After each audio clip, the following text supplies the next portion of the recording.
Assalamualaikum warahmatullahi wabarakatuh. Selamat pagi Bapak atau Ibu dan teman-teman sekalian. Perkenalkan, nama saya Najwa Aulianinda, mahasiswi Universitas Buana Perjuangan Karawang, Fakultas Ekonomi dan Bisnis, Prodi Manajemen, tepatnya di kelas MN24D. Pada kesempatan kali ini, saya akan memaparkan materi tentang keseimbangan dua sektor dalam ekonomi makro. Topik ini sangat relevan karena keseimbangan dua sektor yang melibatkan sektor rumah tangga dan sektor perusahaan merupakan fondasi dasar dalam memahami dinamika perekonomian.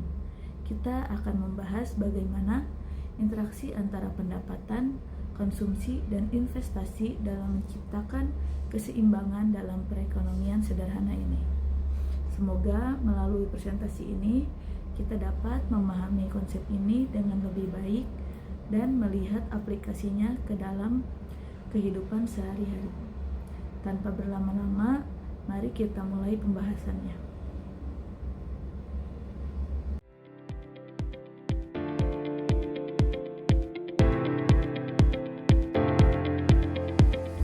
Pengertian keseimbangan dua sektor. Keseimbangan dua sektor dalam makroekonomi mengacu pada interaksi antara sektor rumah tangga dan sektor perusahaan. Model ini menggambarkan bagaimana aliran barang dan jasa serta pendapatan.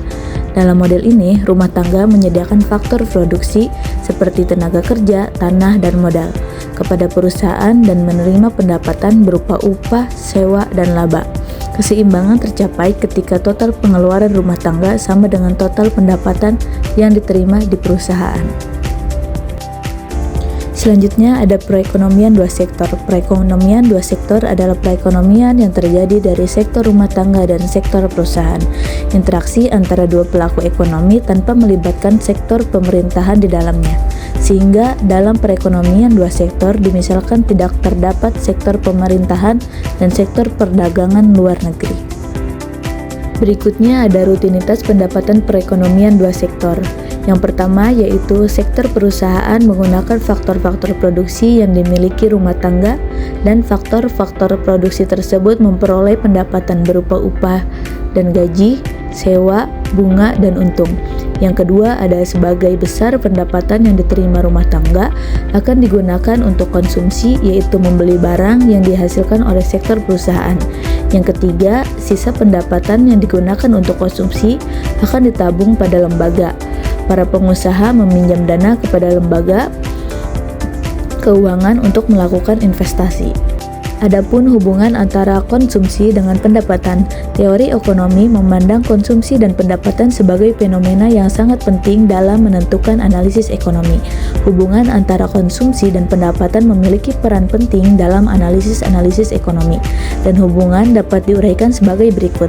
Yang pertama, hubungan konsumsi, pendapatan dan tabungan. Hubungan antara pendapatan dengan konsumsi secara teoritis memiliki hubungan linear dan proporsional. Artinya, kenaikan pendapatan rumah tangga atau seseorang akan berpotensi mendorong kenaikan konsumsi. Yang kedua, kecenderungan mengonsumsi dan menabung. Definisi kecenderungan mengonsumsi memiliki dua konsep, yaitu kecenderungan mengonsumsi marginal dan kecenderungan mengonsumsi rata-rata. Kecenderungan mengonsumsi marginal atau sering disebut marginal MPC adalah perbandingan perubahan konsumsi yang dilakukan dengan perubahan pendapatan disposable. Selanjutnya yaitu definisi kecenderungan menabung. Pengertian atau definisi kecenderungan menabung mengandung dua aspek, yaitu kecenderungan menabung marginal dan kecenderungan menabung rata-rata. Baik, selanjutnya kita masuk ke fungsi konsumsi dan tabungan. Fungsi konsumsi adalah suatu kurva yang menggambarkan sifat hubungan antara tingkat konsumsi rumah tangga dalam perekonomian dengan pendapatan nasional atau pendapatan disposable perekonomian tersebut. Adapun fungsi tabungan. Fungsi tabungan adalah suatu kurva yang menggambarkan sifat hubungan antara tingkat tabungan rumah tangga dengan pendapatan nasional, pendapatan disposable perekonomian tersebut. Selanjutnya di pembahasan keseimbangan dua sektor ada yang dinamakan kegiatan investasi. Investasi yang juga sering disebut dengan istilah penanaman modal atau pembentukan modal merupakan komponen kedua yang menentukan tingkat pengeluaran agregat. Dan di sini ada faktor-faktor yang mempengaruhi investasi, yaitu antara lain yang pertama, tingkat keuntungan yang diamalkan yang diperoleh, yang kedua, suku bunga, yang ketiga, ramalan keadaan ekonomi di masa depan, yang keempat, kemajuan teknologi, yang kelima, tingkat pendapatan nasional dan perubahan-perubahannya, yang keenam, keuntungan yang diperoleh oleh perusahaan. Selanjutnya kita masuk ke fungsi investasi. Apa yang dimaksud dengan fungsi investasi? Dua bentuk fungsi dapat dibedakan menjadi dua kategori, yaitu fungsi investasi sejajar dengan sumbu datar dan bentuknya naik ke atas ke sebelah kanan, atau yang berarti semakin tinggi pendapatan nasional maka semakin tinggi pula tingkat investasi. Fungsi atau kurva investasi yang sejajar dengan sumbu datar disebut investasi otonom, dan fungsi investasi yang semakin tinggi apabila pendapatan nasional meningkat disebut investasi berpengaruh, dan dalam analisis ekonomi makro biasanya dimisalkan bahwa investasi perusahaan bersifat investasi otonomi. Pembahasan selanjutnya kita masuk ke perubahan keseimbangan dan multiplier. Suatu fenomena atau peristiwa yang lazim terjadi dalam perekonomian suatu negara adalah terjadinya perubahan pendapatan nasional dari periode ke periode.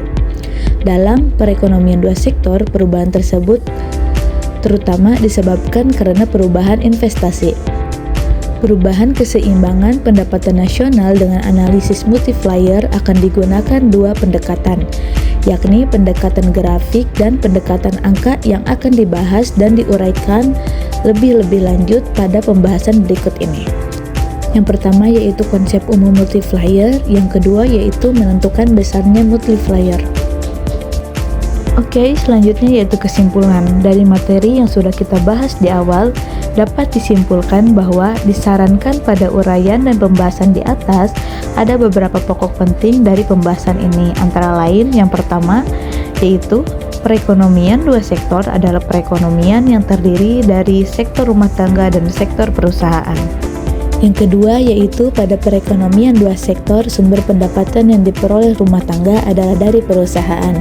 Yang ketiga yaitu perekonomian dua sektor komponen pengeluaran agregat terdiri dari pembelanjaan konsumsi rumah tangga untuk membeli barang dan jasa dan pembelanjaan perusahaan-perusahaan memberi barang modal. Yang keempat yaitu investasi adalah pengeluaran perusahaan untuk membeli barang modal dan secara statistik dapat dibedakan kepada tiga komponen, yaitu pendapatan atas barang modal, membangun rumah tempat tinggal, dan perubahan dalam stok atau inventaris. Yang kelima yaitu analisis keseimbangan pendapatan nasional dapat dilakukan dengan menggunakan tiga cara, yaitu tabel angka, cara grafik, dan cara aljabar.